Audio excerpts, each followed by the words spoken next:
Hello, आप सबका मेरे चैनल स्पीडिंग ला ज्ञान में स्वागत और अभिनंदन है। मैं आज आपको भारतीय न्याय संहिता 2023 के कुछ इम्पॉर्टेंट क्वेश्चन बता रही हूँ, जो कि बहुत ही इम्पॉर्टेंट है और यूपी जुडिशरी या कोई भी जुडिशरी या फिर यूपीएससीएस में पूछा जा सकता है। पहला क्वेश्चन है, भारतीय न्याय संहिता 2023 को राष्ट्रपति की अनुमति कब प्राप्त हुई थी? क्या क्वेश्चन है, भारतीय न्याय संहिता 2023 को राष्ट्रपति की अनुमति कब प्राप्त हुई थी? 20 दिसंबर 2023 को, 22 दिसंबर 2023 को, 25 दिसंबर 2023 को, 28 दिसंबर 2023 को। तो 25 दिसंबर 2023 को राष्ट्रपति की अनुमति भारतीय न्याय संहिता 2023 को मिली थी। आगे को दूसरा क्वेश्चन है कि भारतीय न्याय संहिता 2023 वर्ष 2023 कौन सा अधिनियम है? जो भारतीय न्याय संहिता है 2023 का, वह कौन सा अधिनियम है? अधिनियम का मतलब होता है कि कोई भी विधेयक, पहले विधेयक होता है, विधेयक दोनों सदनों से, लोकसभा और राज्यसभा से पारित होकर राष्ट्रपति की अनुमति मिल जाती है।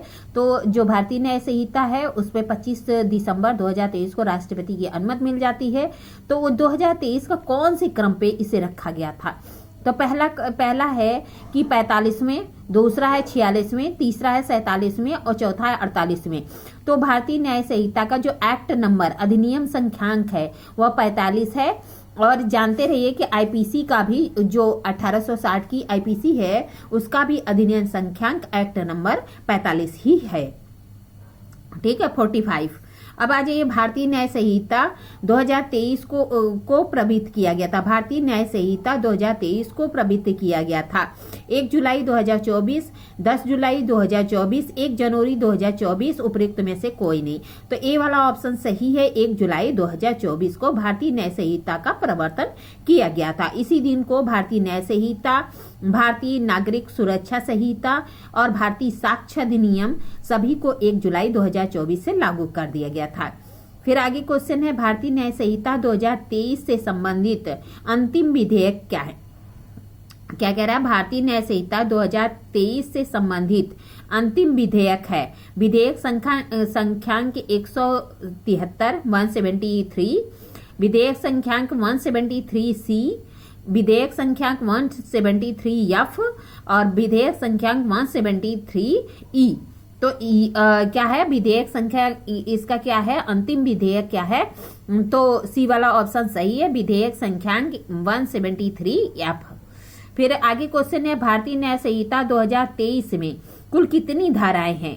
क्या कह रहा है? भारतीय न्याय संहिता 2023 में कुल कितनी धाराएं हैं? ए ऑप्शन है कि 357, बी ऑप्शन है 358, सी ऑप्शन है 359 और डी ऑप्शन है 360। तो आपको पता है कि 358 धाराएं हैं और आईपीसी में कितनी थी? 511 धाराएं थी जो है, और इसमें क्या है कि 358 धाराएं हैं। फिर भारतीय न्याय संहिता 2023 में अध्याय कितने हैं, चैप्टर कितने हैं? तो ए कह रहा है कि 19, बी कह रहा है 20, सी कह रहा है 21 और डी कह रहा है 22। तो बी वाला ऑप्शन सही है, 20 जो है इसमें चैप्टर है। आगे, भारतीय न्याय संहिता 2023 का मुख्य उद्देश्य क्या है? भारतीय न्याय संहिता 2023 का मुख्य उद्देश्य क्या है? ए है अपराधों से संबंधित उपबंधों का समेकन, अपराधों से संबंधित उपबंधों का समेकन, बी है अपराधों से संबंधित उपबंधों का संशोधन, सी है उपयुक्त दोनों, डी है उपयुक्त में से कोई नहीं। क्या है भारतीय न्याय संहिता 2023 का मुख्य उद्देश्य क्या है?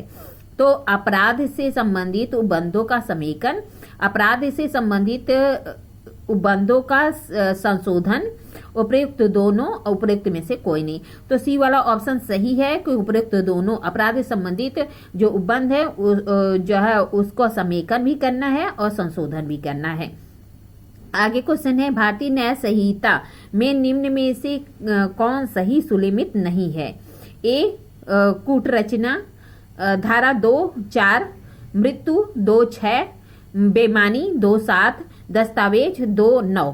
तो जो दस्तावेज है ये 2(9 में नहीं है, बाकी कूट रचना 2(7 में है, मृत्यु जो है 2(6 में है और फिर बेमानी 2(7 में है। लेकिन जो दस्तावेज है यह जो है 2.9 में नहीं है। आगे है कि कपट पूर्वक को भारतीय न्याय संहिता में परिभाषित किया गया। कपट पूर्वक को भारतीय न्याय संहिता में परिभाषित किया गया है। धारा 2.9, फिर धारा 2.8, धारा 2.10 और धारा 2.11। तो आपको पता है कि कपट पूर्वक को 2.9 में परिभाषित किया गया है। आगे क्वेश्चन है कि अपराध को भारतीय न्याय संहिता 2023 किस धारा में परिभाषित किया गया है। क्या कह रहा, अपराध को भारतीय न्याय संहिता 2023 की किस धारा में परिभाषित किया गया है। ए ऑप्शन है 224, बी ऑप्शन है 225 और सी ऑप्शन है 226 और डी ऑप्शन है कि उपरोक्त में से कोई नहीं। तो अपराध को जो है आप देखेंगे तो 224 में अपराध को परिभाषित किया गया है। और आईपीसी में कहाँ परिभाषित किया गया है, तो आईपीसी में धारा 40 में परिभाषित किया गया था और सीआरपीसी में धारा 2N में परिभाषित किया गया था। अभी क्या है, भारतीय न्याय संहिता 2023 निम्न में से कौन सी धारा सुलिमित नहीं है। क्या है, कहता है कि भारतीय न्याय संहिता की कौन सी धारा सुलिमित नहीं है।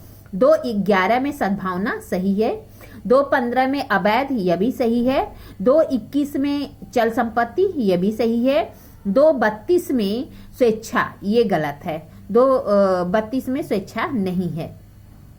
फिर जो है क्या कह रहा है कि भारतीय न्याय संहिता 2023 में साधारण अपवाद उपबंधित है। साधारण उपवाद कहाँ उपबंधित है, तो कहता है कि अध्याय 1 में, अध्याय 2 में, अध्याय 3 में और अध्याय 4 में। तो बी वाला ऑप्शन सही है। जो अध्याय 2 है वहां पे साधारण अपवादों के संबंध में प्रावधान किया गया है। आगे क्वेश्चन है कि भारतीय न्याय संहिता 2023 में कौन सा नया दंड है। भारतीय न्याय संहिता 2023 में कौन सा नया दंड है। ए मृत्यु, बी आजीवन कारावास, सी सामुदायिक सेवा और डी उपरोक्त में से कोई नहीं। तो आप देखेंगे पहले 5 प्रकार के जो है दंड का प्रावधान था, लेकिन जो भारतीय न्याय संहिता है BNS, इसमें सामुदायिक सेवा एक नया 6वां जो है पनिशमेंट के बारे में, दंड के बारे में प्रावधान किया गया है।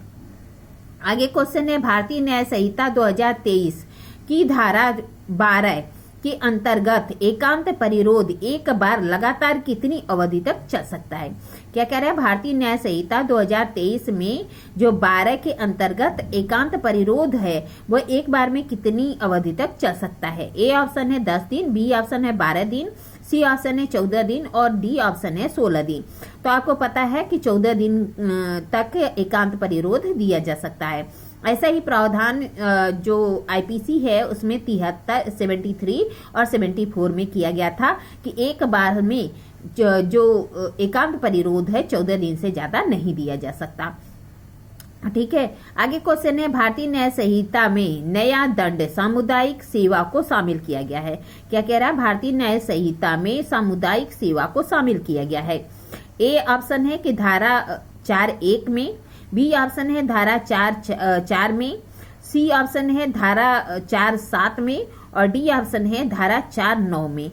तो आपको पता है कि ये जो है धारा 4.9 में जो है सामुदायिक सेवा को शामिल किया गया है। इस तरह मैंने आपको 15 क्वेश्चन बताया। आगे के 15 क्वेश्चन अगली वीडियो में मैं बताऊंगी। अगर आपको मेरी वीडियो अच्छी लगती है तो प्लीज लाइक करिए, सब्सक्राइब करिए, कमेंट करिए, शेयर करिए, साथ ही साथ बेल आइकन दबा दीजिए ताकि कोई भी नोटिफिकेशन आपको तुरंत ही मिल जाए। ठीक है, धन्यवाद, थैंक यू।